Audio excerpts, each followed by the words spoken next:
नमस्कार, स्वागत है आपका हमारे channel study job and analysis पर। मैं हरिओम प्रजापति और आज की इस वीडियो में हम लोग जानेंगे वो सभी टूल्स एंड टेकल्स के बारे में जो लगभग सभी इंडस्ट्री में यूज़ किए जाते हैं, चाहे वो पावर प्लांट हो, ऑटो सेक्टर हो या कोई भी प्रोडक्शन इंडस्ट्री। जहां मेंटेनेंस की आवश्यकता है वहां इन टूल्स एंड टेकल्स की आवश्यकता पड़ती ही है। तो इन सभी टूल्स टेकल्स के बारे में हम पूरे विस्तार से जानेंगे। आपको समझने में आसानी हो इसके लिए हमने इसे कुछ भागों में क्लासिफाइड कर दिया है, जैसे hand tools, machine tools, lifting tools and measuring tools. Hand tool में अगर हम बात करें तो सबसे पहले नंबर पर है, जो मोस्ट कॉमन यूज़ किया जाता है वो है स्पैनर। स्पैनर में कई टाइप के होते हैं, जैसे ring, flat, box, tubular and Allen key types के स्पैनर।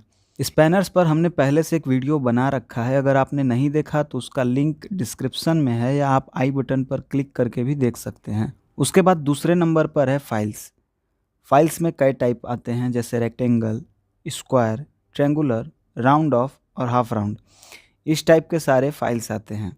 चीजल यानी छेनी, हिंदी भाषा में जिसे छेनी भी कहते हैं, ये ऑक्टागोनल भी होता है जिसके लास्ट में कटिंग एज बने होते हैं। ये भी हर साइज के आते हैं। इसकी एक फेमस कंपनी अगर आप जानते होंगे टपारिया करके है, जिसे आप लोगों ने अपने इंडस्ट्री में या जहां भी यूज करते होंगे देखा होगा। अगला है पाइप रिंच। पाइप रिंच भी एक स्पैनर का ही टाइप है। इसको हम अपने हिसाब से एडजस्ट भी कर सकते हैं। उसके बाद है प्लम्ब। इसको हिंदी में साहुल के नाम से जाना जाता है या प्लम्ब बॉब भी कहते हैं। इसका उपयोग राजमिस्त्री या बढ़ई ज़्यादातर करते हैं। इसका प्रयोग स्ट्रेट है या नहीं ये चेक करने के लिए किया जाता है। अब इसके स्थान पर आप लोगों ने देखा होगा स्पिरिट लेवल का भी प्रयोग करते हैं, लेकिन अभी भी कई जगहों पर साहुल का या प्लम्ब बॉब कह लें, प्लम्ब का उपयोग किया जाता है। उसके बाद नेक्स्ट है हैमर एंड मैलेट्स। हैमर भी कई टाइप के होते हैं। एक नॉर्मल हैमर होता है, दूसरा एक नायलॉन हैमर होता है। इसको भी कई नामों से जानते हैं, जैसे मुंगरी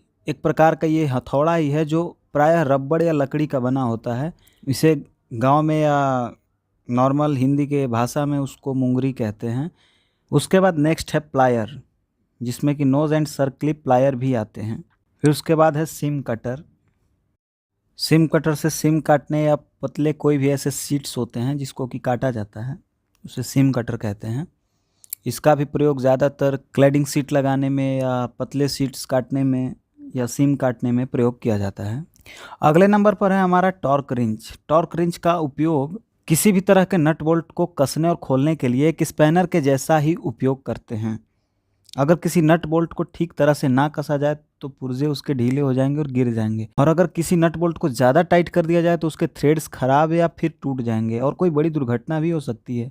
इसलिए टॉर्क रिंच का प्रयोग करके नट बोल्ट को ठीक प्रकार से टाइट करने के लिए किया जाता है। उसी तरह टॉर्क रेंच से कितना टॉर्क लगाया जाना चाहिए, ज़रूरत के हिसाब से उतना ही टॉर्क लगाने के लिए टॉर्क रेंच का साइज के हिसाब से स्पेसिफिकेशन भी दिया रहता है और उसी को एडजस्ट या सेट करके टॉर्क लगाया जाता है। हमारा नेक्स्ट टूल है पंच। इसके पंच के मुख्य भाग में होते हैं हेड, पॉइंट और बॉडी। पंच भी कई प्रकार के होते हैं, जैसे डॉट पंच, सेंटर पंच, प्रिक पंच, पिन पंच, ड्रिफ्ट पंच, बेल पंच, ऑटोमेटिक पंच। ज़्यादातर उपयोग हम लोग डॉट पंच का और सेंटर पंच का करते हैं। डॉट पंच की बात करें तो एक कास्ट स्टील का बना होता है। इसकी बॉडी जो होती है वो षटभुजाकार होती है। इसके पॉइंट का जो एंगल होता है वो 60 डिग्री रखा जाता है। एंगल कम होने से गहरे तथा कम व्यास के जो पॉइंट बनते हैं वो गहरे और कम डायमीटर के बनते हैं। इसका उपयोग स्थायी मार्किंग करने के लिए या विटनेस मार्क लगाने के लिए भी किया जाता है। और कभी कभी जैसे कोई हमको सर्कल बनाना हो तो उसके सेंटर का जो पॉइंट बनाते हैं उसके लिए भी इसका प्रयोग करते हैं। इसके बाद है सेंटर पंच। ये पंच डॉट पंच के साइज से थोड़ा बड़ा होता है और इसका जो पॉइंट का एंगल होता है वो 90 डिग्री रखा जाता है, जिससे ड्रिल पॉइंट आसानी से पंच द्वारा लगाए गए सेंटर में बैठ सके। इस पंच की लंबाई 100 mm तथा डायमीटर 10 mm तक का होता है। इस पंच का उपयोग होल के केंद्रों को लोकेट करने के लिए, मतलब जो होल का सेंटर है उसको लोकेट करने के लिए किया जाता है। इसका उपयोग सेंटर पॉइंट को गहरा करने के लिए भी किया जाता है। इसी तरह हैंड टूल्स में और भी हैं, जैसे screw driver, line tester, bench wise, इस तरह के। उसके बाद हम दूसरे नंबर के टूल्स की बात करेंगे जिसमें है मशीन्स टूल।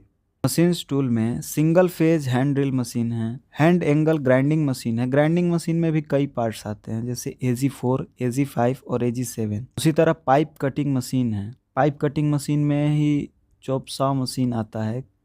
उसके बाद एयर ब्लोअर है, वैक्यूम क्लीनर है, हॉट गन है और बेरिंग हीटर है। बेरिंग हीटर में ये एक इंडक्शन टाइप का काम करता है जिसमें बीच में बेरिंग लगा के इस पर करंट फ्लो कराते हैं। थोड़ी देर में बेरिंग हीट हो जाता है और इसमें मतलब बेरिंग जब भी मोटर पे चढ़ाना होता है तब यूज़ में लेते हैं। निकालने के लिए हीट का अलग प्रोसेस है, लगाने के लिए बेरिंग हीटर का ही प्रयोग करते हैं। उसके बाद तीसरे नंबर पर है lifting and pulling tools. Lifting and pulling tools की बात करें तो चैन ब्लॉक इसमें सबसे पहले नंबर पर आता है। चैन ब्लॉक टन में डिवाइडेड होते हैं जैसे 1 टन, 2 टन, 3 टन, 5 टन और 10 टन। इसी तरह लिफ्टिंग टूल्स में है डी सेकल जो कि 1 टन से लेकर 10 टन तक में आते हैं। आई बोल्ट हैं। आई बोल्ट भी 0.5 टन से 10 टन तक के बीच में आते हैं।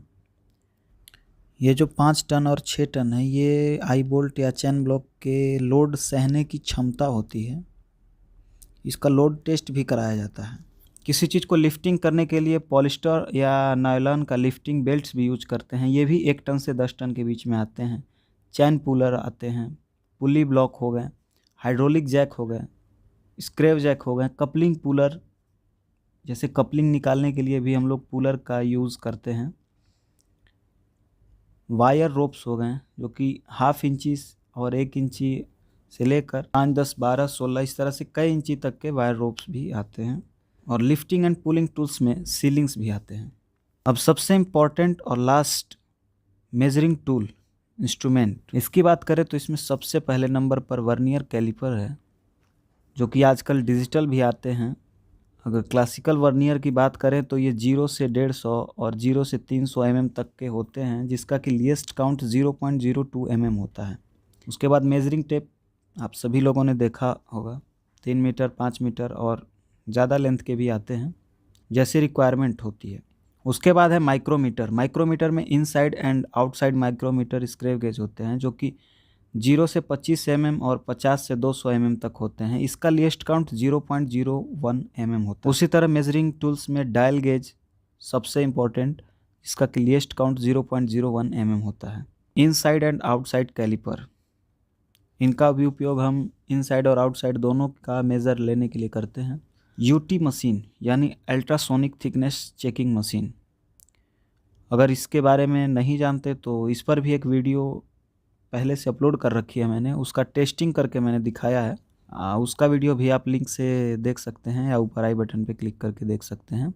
उसके बाद इंफ्रारेड टेम्परेचर गन है जो कि टेम्परेचर मेज़र करने के लिए यूज़ में लाते हैं। बेवल प्रोटेक्टर भी एक गेज है जो कि एंगल नापने के लिए काम आता है, जैसे ब्लेड वगैरह का एंगल नापना हो या ऐसा कोई भी सरफेस जिसका एंगल हमें नापना हो उसके लिए बेवल प्रोटेक्टर का यूज़ करते हैं जिसमें कि एक स्प्रिट लगा होता है, उसके थ्रू हम लोग एंगल निकालते हैं। इसी तरह कुछ और भी मेजरिंग टूल है जिनका उपयोग होता तो है लेकिन कम होता है, जैसे tachometer, multimeter, clamp meter, earth leakage tester, earth resistance checker, insulation resistance checker, pressure gauge calibrator, balance weighter, sound level meter. उम्मीद है आपको दी गई जानकारी जो कि मशीन टूल्स एंड टेकल के बारे में थी यूज़फुल लगी होगी। अगर आपको लगता है कि हमने आपको कुछ बेहतर जानकारियाँ दी हैं तो आप इस वीडियो को लाइक कर सकते हैं और हमारे चैनल पर आप पहली बार हैं तो इस चैनल को सब्सक्राइब कर दें ताकि ऐसे यूज़फुल वीडियोस की अपडेट आपको मिलती रहे। थैंक यू, मिलते हैं अगले वीडियो में।